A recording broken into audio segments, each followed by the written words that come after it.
So this week I'm trying something a little bit different for the video. Instead of doing as many cuts, I'm going to do it all as one giant time lapse. And this is mainly just to save myself a little bit of time doing these projects, so I can actually get out videos on a more regular basis. So the build this week is based off of a creepypasta. And for those that don't know, a creepypasta is basically the internet version of a scary story, or an urban legend. And this one is known as the Backrooms. And rather than trying to fumble my way through explaining it, I'm going to go ahead and read the original text that was made with the original forum post describing what the Backrooms are. If you're not careful and you no-clip out of reality in the wrong areas, you'll end up in the Backrooms, where it's nothing but the stink of old moist carpet, the madness of mono yellow, the endless background noise of fluorescent lights at maximum hum buzz, and approximately 600 million square miles of randomly segmented empty rooms to be trapped in. God save you if you hear something wandering around nearby, because it sure as hell heard you.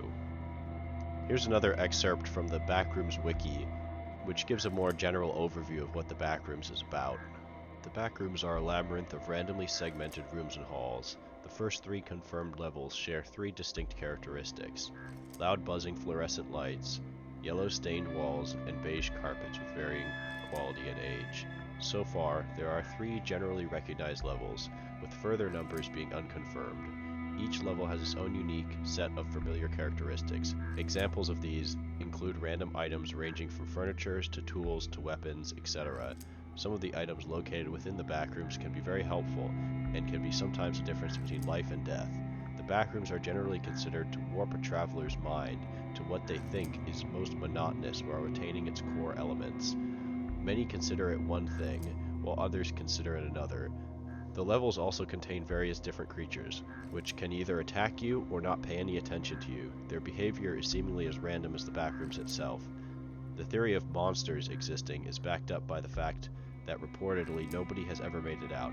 Unfortunately, most people who encountered these entities only get to post the occasional eerie image or story before their accounts go dark. Now with the explanation and story of this project out of the way, I'd like to get into a little bit of the different techniques and materials I used to make this project. Now the main material I used was dollar store foam core, and you see me work with this throughout most of the time lapse. I use it to build up the floors, the ceilings, and the walls, and I find this to be an excellent and very versatile material for building almost anything. However, one major pitfall with foam core is since it's so thin and cheap, it does tend to warp when you put glue or paint on it.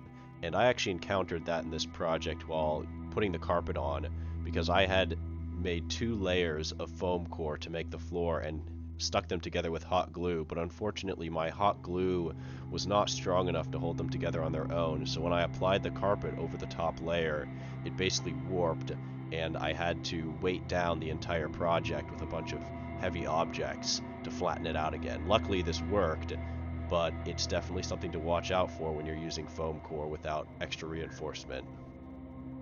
Speaking of reinforcement, to glue all these together I used pretty much hot glue and tacky glue, and these both are excellent because they dry really fast, and that's something that if you're working under time constraints is really a benefit.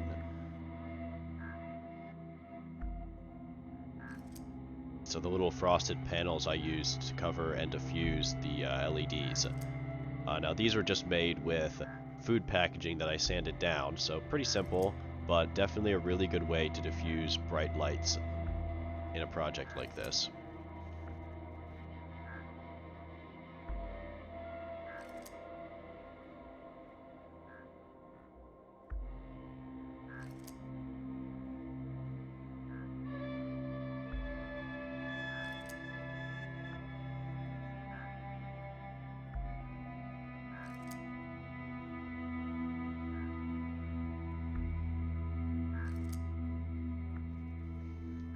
Now, one of the most important elements of this diorama was the lights, and to make these I just used a bunch of pre-made LED string lights and essentially just snaked them through the whole diorama along the spots that I'd cut open in the roof.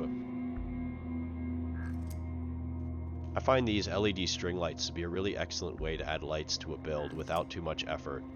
I am not super knowledgeable with soldering and electronics, so it makes it much easier to have it all pre-done, and then I just have to add it in the sections that I want lights.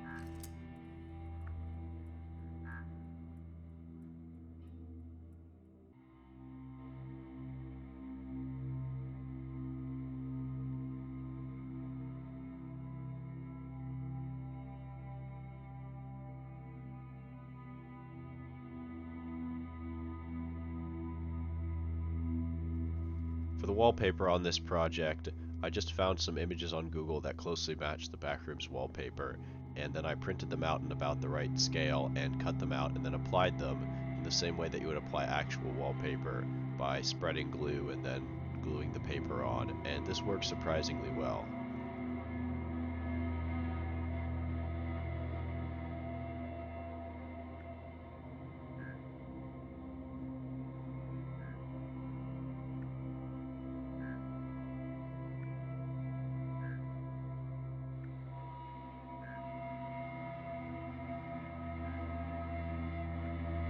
One part of this project which I wasn't sure how I was going to do when I started it was the carpets. Now, luckily, a solution presented itself about halfway through, and I actually ended up using an old towel that I had, and this surprisingly worked well. And this really goes to show that you can use anything to craft with. You just have to keep an open mind to the materials around you and be flexible.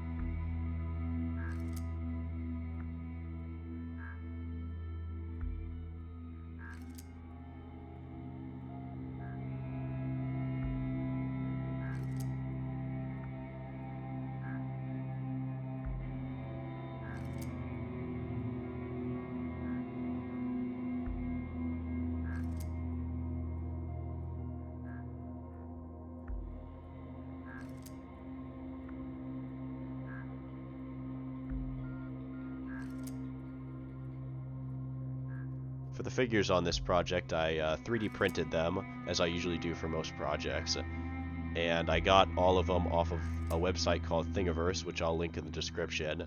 And this website just has basically a bunch of free 3D models that people create and release for free, which is really nice. And I just printed out a character that I found, as well as a monster that I found, and I did a few little modifications to the monster to make it unique for this diorama, but pretty basic this time.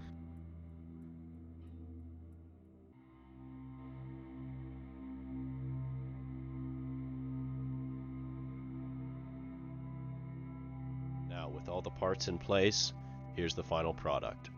Enjoy.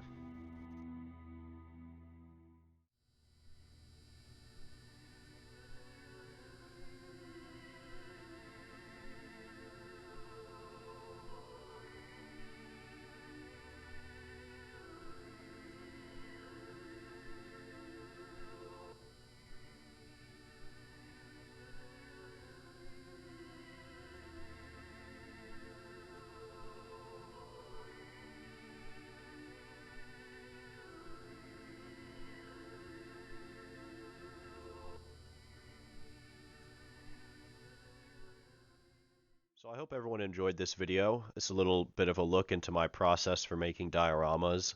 If you enjoyed the video, please leave a like. And if you really enjoyed it, feel free to subscribe. I do plan on making more videos soon, and let me know if you've got any ideas or projects you want me to make. Also, if you're interested in purchasing this piece, it's available for sale on my Etsy page, which I'll have linked in the description. Thanks for watching.